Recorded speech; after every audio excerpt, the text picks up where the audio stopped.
And welcome everybody to the Lunacy Podcast. My name is Tony. I'm here with Dave and Dave. Dave Stevens, David Sterling. I'm Tony Pervenanzi. We are brought to you by Roughneck Scarves.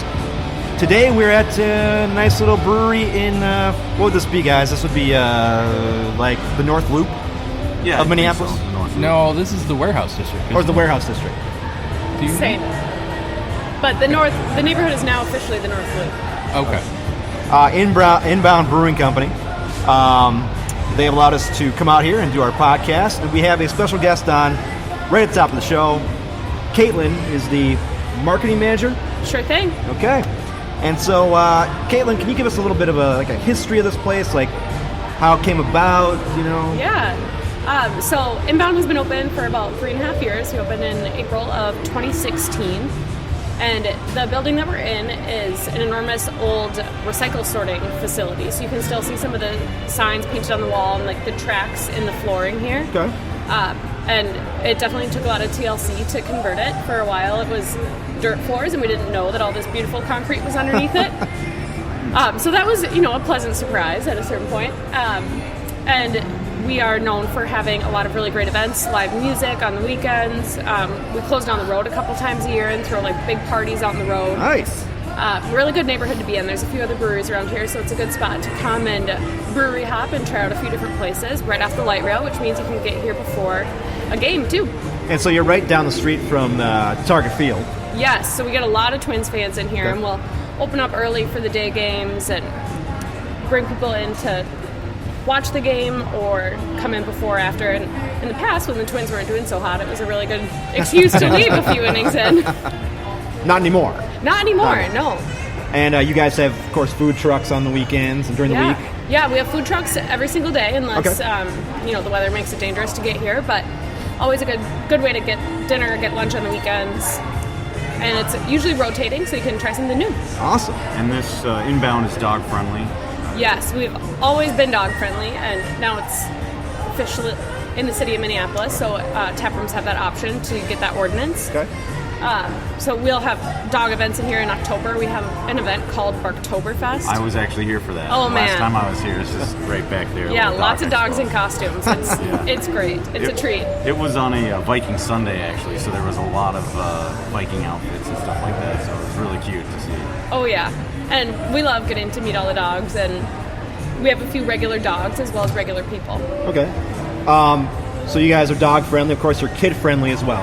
Yes, we're under 21 friendly until 9 p.m. Okay.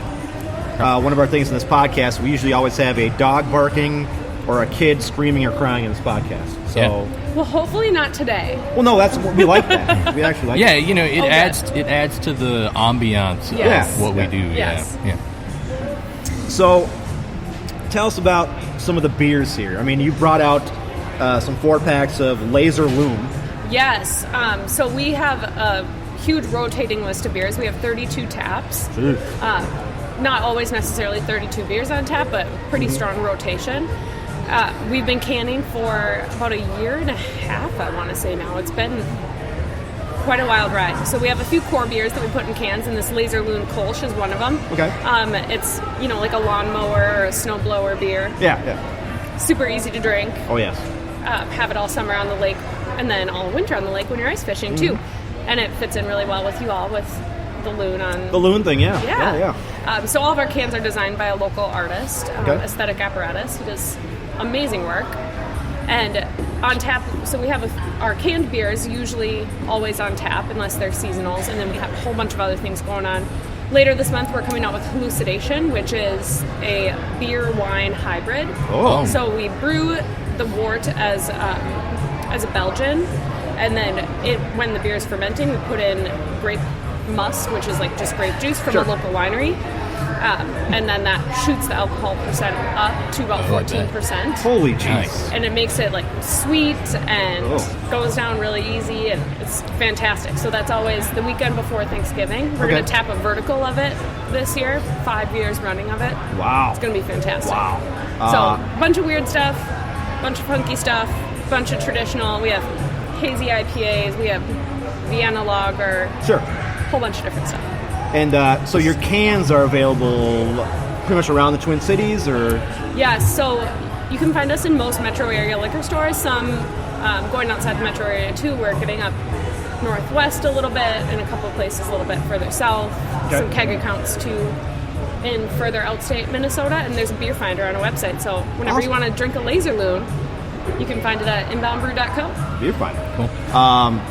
Dave, you have any questions? Yeah, so is the canning done right here in this space? Yes, so we're completely production brewery and tap room. Everything happens in here. So just on the other side of the fence in the tap room here is all of our brewing equipment, and then a big old canning line in the back too. So if you come earlier in the day on like Tuesdays and Thursdays, you'll hear that like nice white noise of the canning machine going. Yeah, so you said that was that about how long have you been canning then here? So we started that in February of 2018. Okay. Yeah, the first time I made it down here was more than a couple years ago now, and I think it was a Groupon or something. I had the chance to take a quick little tour of the area, so that was great. And but obviously I didn't see that at that time. So you still give tours if people are interested in something like that? Yes, we sell our tours through Groupon, and then sometimes we'll give them away as donations at like charitable silent auction type events.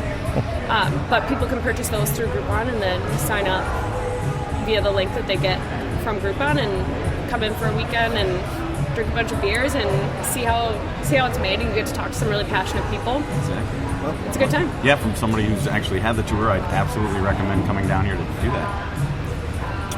So, how do you guys come up with the names? Is it the brewmaster that does it, or is it a collective effort? Or usually the names are created after a few beers have been had and some dad jokes have been made. The way it should be. And sometimes there's some purpose behind it. So like Laser Loon, with the Kolsch style being a really light and easy drinker, we wanted to evoke that like sense of being outside, those like having a lawnmower beers, and then you can drink responsibly as a passenger on the boat, but not as the driver. So we knew we wanted to evoke something with lake imagery, but we didn't want to make it specific just to summer. Yeah.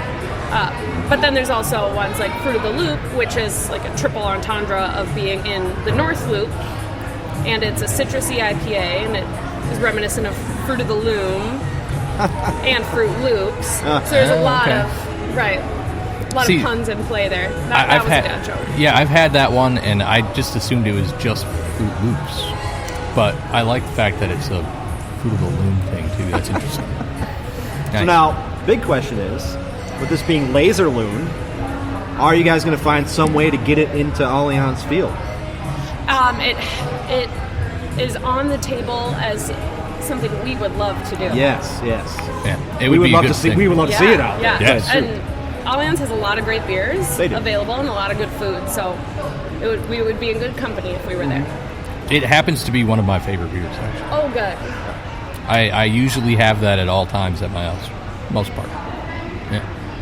It's a staple in any beer fridge. I'm having it right now. It's really good. Like I said, I'd love to see it at Allianz. I know we were at Lupulin up in Big Lake. They're out at Allianz Field, which I found like shocking that a Big Lake brewery would be in Allianz Field, and they do well with that. I know Allianz has talked about doing some rotating in and out of things, so hopefully one of these years we go out there and we see Laser Loon out there. And they certainly have the taps to do it at Allianz. They do. So we'll see it. I'm ashamed to say I haven't tried it yet, because there's actually so many good beers on tap, like you mentioned. It's, just haven't got to that one yet. Yeah. We still have time. Okay. And so I'm drinking the Hazy Shades? Hazy Shades, yes.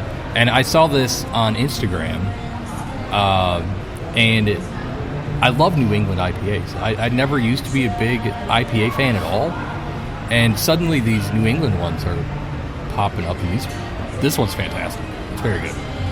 Yeah, that's a fairly new release of ours that came out this fall, and it has really taken off, which is exciting, and it's always good to make something that the market responds really well to, and that people can appreciate, and that you can buy a 4-pack and And I like the branding.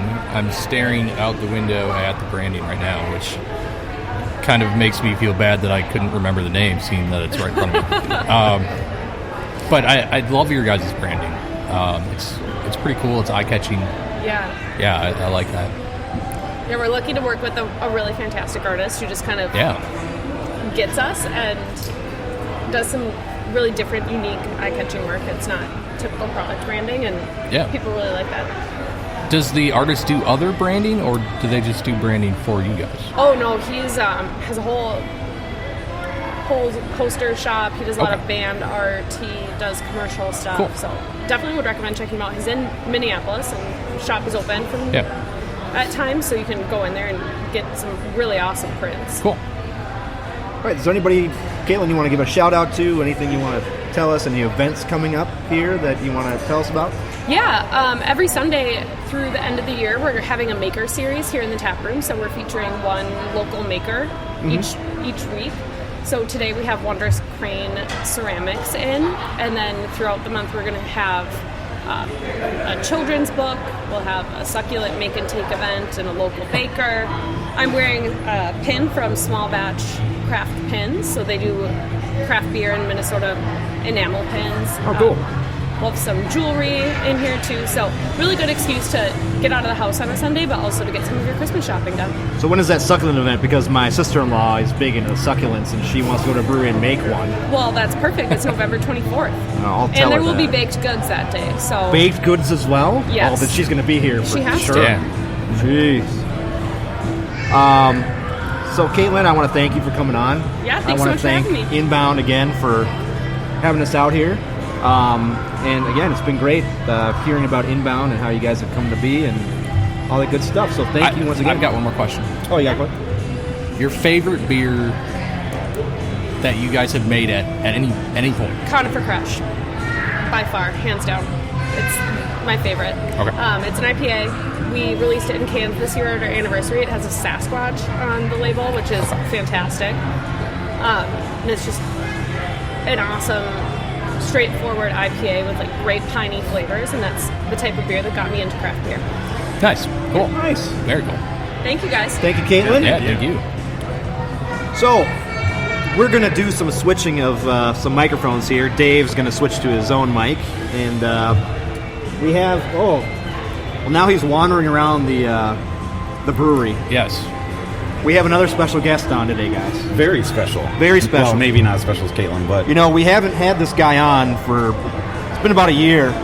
And we talk about him almost We every talk about him every episode, episode. so it's only fitting that he's here. Yeah, it's actually pretty impressive how we managed to fit him in every episode. Yeah, we do, somehow. John Andruski is here. Hello again. Hi, Hello, John. Dave. Yeah. I'm not special, but thank you for Well, thinking about it. you are special. You're special in our eyes. My Yeah. mom thinks I'm special, but that's about it. My mom She thinks should. I'm cool. If she doesn't, there's a problem there. So once again, guys, it was great having Katelyn on. Talk about Inbound Brewing. And again, I want to thank Emily, I think the taproom manager. She's the one I contacted first. So thank her. And everybody at Inbound. Again, I'll say this. I'm going to say this every podcast we do at a brewery.